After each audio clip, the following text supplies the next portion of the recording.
Hello, everyone, and welcome back to another edition of High School Roundup. As usual, I'm John Sakaguchi. Joined with me, the other John in the studio, John Sape. John, how you doing, man? Oh, I'm doing pretty good. I'm excited. I'm feeling a little sick, but we're going to power through it here today. The weather changes getting to everybody. A lot to talk about. A lot of different things happened. Conference play kicked off this week. So interested to see how that goes, but we also have some highlights to talk about as our friends at South Union Township and WMBS had the game of the week for Laurel Highlands McKeesport. So let's take a look at those now.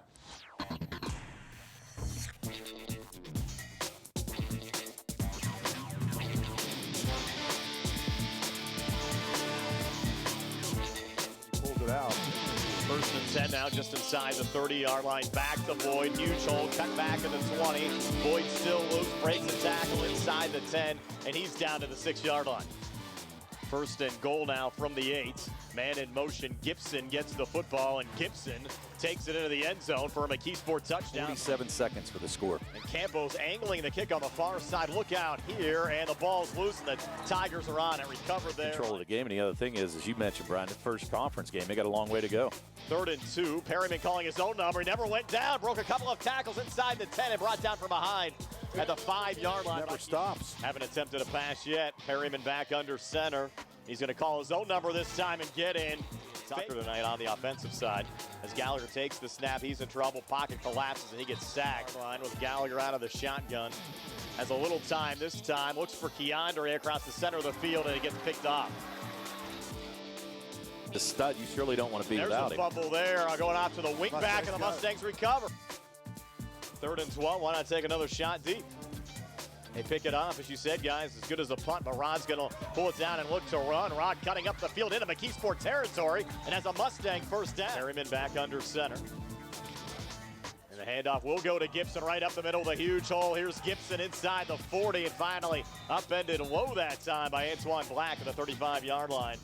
6:50 left before halftime. Long drive for the Tigers. They coughed it up, and I think Laurel Highlands got on it.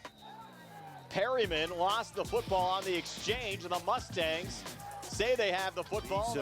He's a, run first, pass second kind of guy. 1st and 10 now from midfield. Rod looking deep, single coverage. Keandre, but it's intercepted by Caden Holtzman. Here, they have 2 timeouts remaining. Starting this drive from their own 15-yard line, and Perryman pulling it down, looking to run, and he has a huge hole, breaking a couple of tackles into the Mustang secondary, still not going down, spinning at the 30, and carrying a pile of tacklers with him down to the 35-yard line. McKeesport, 21 seconds left before halftime. Perryman back out of the shotgun. Inside handoff going to Gibson. He'll get driven back, and unless Laurel Highlands takes. Here's Perryman calling his own number, and he's loose. Look out here. Perryman into the secondary. Might have been a horse collar tackle. As the quarterback here for McKeesport, he'll hand off to Gibson, who has a huge hole and goes into the end zone for a McKeesport touchdown. So Perryman's down there, so he's going to make sure we get well taken care of. And here's Holtzman calling his own number across the left side of the line inside the 5. Down to the goal line. Is he in? Yes, he is. Mifflin, the victories over Penn Trafford and Belle Vernon, looking to go to 4-0 tonight. And Gallagher in the pocket, in trouble here on this 3rd and 10. Flag on the play. Rod looking to step up. He's going to run. Might be a holding penalty. Rod trying to get to the sticks just to give the Mustangs another chance. Breaks a tackle, and he's loose in the open field. The bad news for the Mustangs is likely coming back. Rod at the that might be a only as needed situation for Duke. Rod middle screen going here to Antoine Black at the 5. Has the 10-15. Black down the near sideline. Break way down if they want, but Tarker's going to take the snap. And he'll call his own number, and Tarker's going to get into the end zone for a McKeesport touchdown. And he's still not 100%. Gallagher to put it back up here, 30 seconds left. Scrambling to the near side, throwing down the field as Hunter Kuzier is trying to stay in bounds, slipped there on the cut. 32. Gallagher takes the snap again. They're coming after him. Looking to step up, pump fake. Throws on the run, down the field. Man open, Kuzier gets out of bounds to the 2-yard line.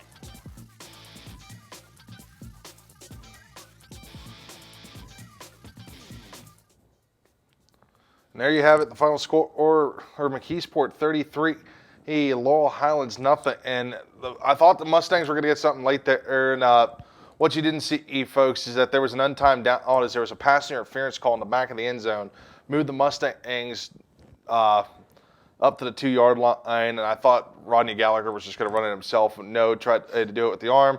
McKeesport, who just had a ball hawk of a defense, stopped shutting down the Mustangs for the second loss of the season.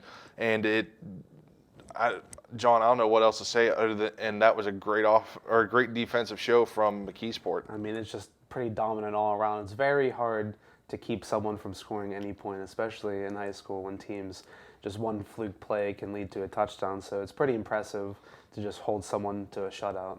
And the other story from that game is the two stars, a senior quarterback and running back, Perryman and Bobby Boyd. He'd both leaving the game early due to injuries. Boyd in the first quarter with a apparent ankle injury, Perryman with a upper body injury. So you hate to see that, especially for a senior and guys that are dominant. But another thing that I want to talk about, John, with this game, McKeesport only really one completed pass this entire game. I mean, like you said, those two played absolutely phenomenal, and that's the big reason why. I mean, when you're so dominant rushing the ball, just doing anything that you really want, there's no need to pass the ball. Just like you saw, the just triple option just all the way. I mean, it's the new wave, you know? Yeah. The other problem is you are going to run into those teams that are run-stopping defenses. I mean, senior night for McKeesport's against Thomas Jefferson, and we all know how tough TJ is and what they bring to the table. McKeesport, yeah, they did make a deep run in the WPIL playoffs last year, but granted, they're going to have to get this air game a little bit stronger to complement the ground game they have. Oh, I agree, but I feel like a team as good as McKeesport is has the ability to be as dynamic as they need to be. So I'm sure eventually, as the weeks progress, I'm sure that the passing game will be implemented more, and it'll show how efficient that it is compared to the running game as well. Yeah, but that wasn't the only game that was going on Friday night. A lot of action going on, so let's take a look around the area and see what happened. And John, what do we got? So we can take a look at the local scoreboards. A lot of blowouts this week. These two games, two of the closer ones. We had Connellsville taking on Trinity. Trinity able to pull out the victory on that one, 35-14. And Latrobe traveled to Thomas Jefferson, like you just talked about, that great TJ team. TJ able to pull out the win, 31-21. Yeah, moving on now. We have Brentwood at McGuffey. McGuffey blanking in Brentwood High 55-0. And Stowe Rocks, and I guarantee you Peyton is shaking his head about this one somewhere. Stowe Rocks blanking the Cougars, or I shouldn't say they blanked them, but they lit up the scoreboard 82-7. And when I looked at halftime, it was 69-0 and in favor of Stowe Rocks, which that's a feat in its own purpose. I mean, if you're a player there, you just gotta laugh. I mean, that's just tough. But moving on, we had Waynesburg Central taking on Keystone Oaks. Keystone Oaks able to pull out a very comfortable win there, 47-13. Then we had Chartreuse Houston taking on Fort Cherry. Fort Cherry able to get the victory in that one, 41-14. Now moving on here is Cornell took on Avella. Cornell coming up with a big win, 48-0. And then in the WPIAL runner-up last year, here Our Lady Sacred Heart beating Carleton 55-0 in that one. Yeah, like I said earlier, just a lot of blowout games, and they continue here. Jeanette and Fraser faced off. Jeanette, big win, 60-14, and then you had Cal taking on Jefferson Morgan over in California. California able to get the win, 44-6. Yeah, I thought that California game was going to be a little bit tougher than what it actually was. But moving on here, Mapletown surprising a lot of people lately. They comfortable win over your Beth Center Bulldogs, 43-14. Monessen traveled over to Bentworth, and the Monessen team there with a big win and winning by 40, 49-9. And then moving on, got Carrick taking on Brownsville. Carrick just pretty comfortable in that one, 42-8. Sorry, Gary. Brownsville couldn't pull out the win. Again, we had Greensburg-Salem taking on Deer Lakes. Greensburg-Salem able to get the win in that one, 28-14. And that was one of the closer games that we talked about. Moving on here here as we had West Green taking on Carmichael's 46 to 27. The final score as the Mighty Mikes pull off that one. And then we go back to my alma mater in Uniontown as they took on Albert Gallatin in a close defensive battle. Well, I was there for most of the game. Uniontown and AG both having good defenses, and both teams struggled to move the ball, but AG coming away with the win in 12-0. I mean, that's just got to be one of those fun ones to watch. It's pretty close, but we had Greensburg Central Catholic taking on Washington. Washington able to bounce back after the tough loss last week, able to win 55-27. Then we had Knock taking on Southmoreland. One of the closer games this week. Southmoreland able to get the win in that one, 33-24. Yeah, I know we had the Washington Greensburg Central Catholic game as one of our games of the week to watch. And I thought that one was going to be a lot closer than what it actually was. But moving on here, Mount Pleasant and traveled to Valley as they won that one in 40-13. And then Our Lady of Mount Carmel from Maryland took on Brashear, and the team from Maryland and took a big win in 54-0 in there. And then a big upset, or not a big upset, just like a good game. Penn Trafford taking on Belle Vernon. Penn Trafford pulling out the 1-point win again. Belle Vernon losing once again 14-13. And then West Mifflin taking on Ringgold. West Mifflin blanking the Rams 35-0. And that one, I was surprised in that one. Belle Vernon on a 2-game losing streak, something we don't see too often, let alone them losing multiple games in a season. But it's going to be interesting to see how they fare this week. But we'll talk about the Belle Vernon's upcoming schedule later on.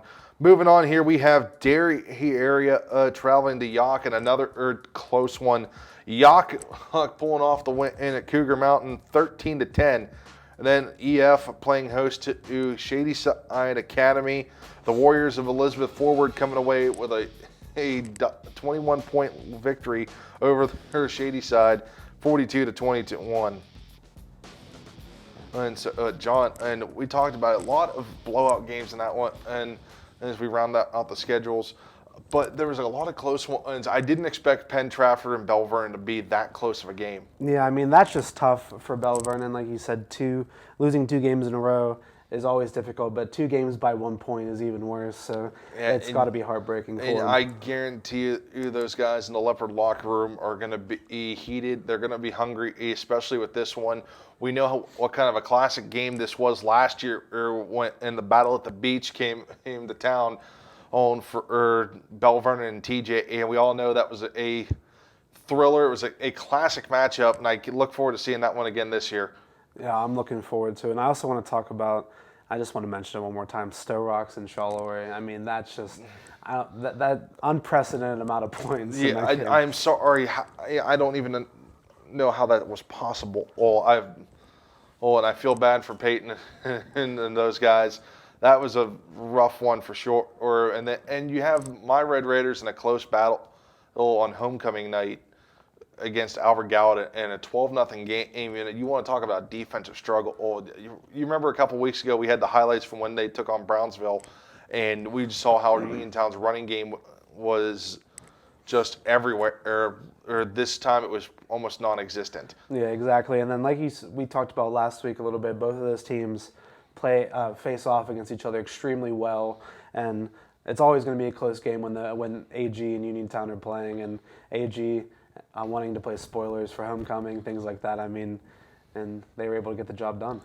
So, we got a lot more to talk about. We're going to take our first commercial break here. When we come back, we're going to have the standings, the upcoming schedules, and don't go anywhere because you're not going to want to miss our pick'em games. So, we'll be right back here on High School Roundup.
Welcome back to High School Roundup, everyone, and John Sakaguchi and John Sape here. So, John, we went through last week's schedule. A lot of good games coming up this week. A lot of teams getting ready to start conference play for the first time. That kicked off last week for many teams, but I'm interested to see how this plays out this week. Absolutely. Some teams still looking to get their first conference games underway, and we can just jump right into it. All right, hey, John, what do we got? Starting off with the 4A Big 7 Conference, we got Laurel Highlands traveling and taking on Latrobe. Then we got Ringgold at Connellsville. And then we got Trinity at McKeesport. That should be an interesting one. Moving on now for this week's conference matchups in the Century Conference. Keystone Oaks taking on Stowe Rocks. McGuffey at Waynesburg Central. And Washington going out to Brentwood. Going to be some good games in that one, and some good games to look out for in this conference. The 1A Black Hills Conference, Burgettstown traveling and taking on Chartiers Houston. We got Carlington at Cornell. We got Fort Cherry at Our Lady of Sacred Heart, and then we got Avella at Bishop Canavan. And that should be noted that Bishop Canavan Avella game is going to be a Saturday kickoff at noon. But now moving on to the 1A Eastern Conference. Fraser travels up to play Riverview. Greensburg Central Catholic taking on Springdale, and Leechburg at Clareton. And moving on into the Tri-County South Conference, we got Bentworth taking on West Green Beth Center, traveling to Jefferson, Morgan, California at Monessen, and then probably the best game out of this conference, Carmichael's at Mapletown. Yeah, that should be an interesting one for sure. Or now we move on to the non-conference matchups. AG travels to Maryland once again to take on Allegheny High. Belle Vernon at Thomas Jefferson. We alluded to that one a little bit, but we'll talk more about that one later. Brownsville travels to the state of Ohio to take on Shadyside. East Allegheny goes to Greensburg Salem. Elizabeth Forward at Knox, and Jeanette at Charleroi. And then moving on with the remainder of the non-conference games, we got Mount Pleasant traveling to Freeport.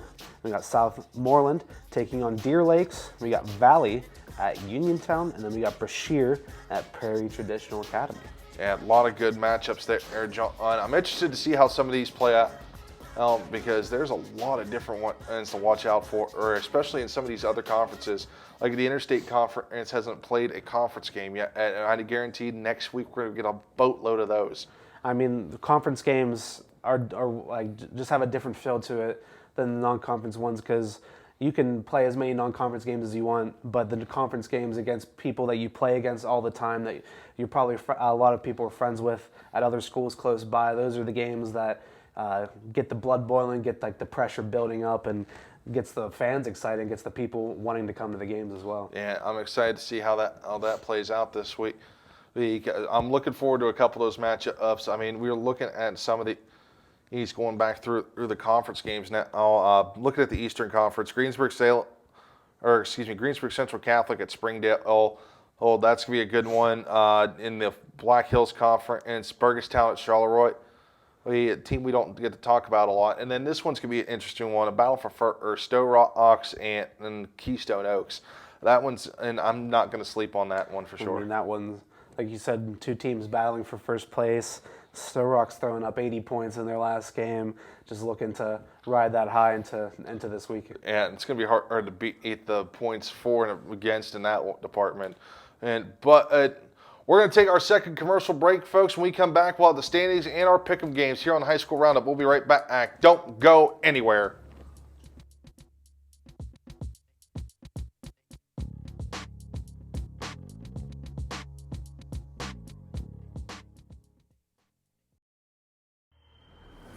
More attractions. More fear.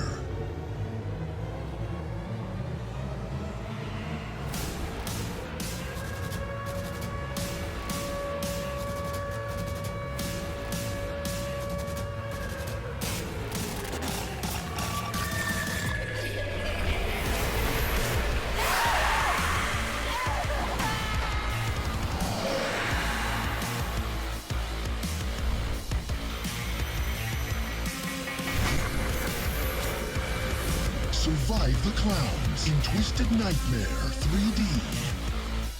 Experience more scares than ever before. Haunted Hills Estate Scream Park returns September 9th. Get your tickets now at hauntedhillsestate.com.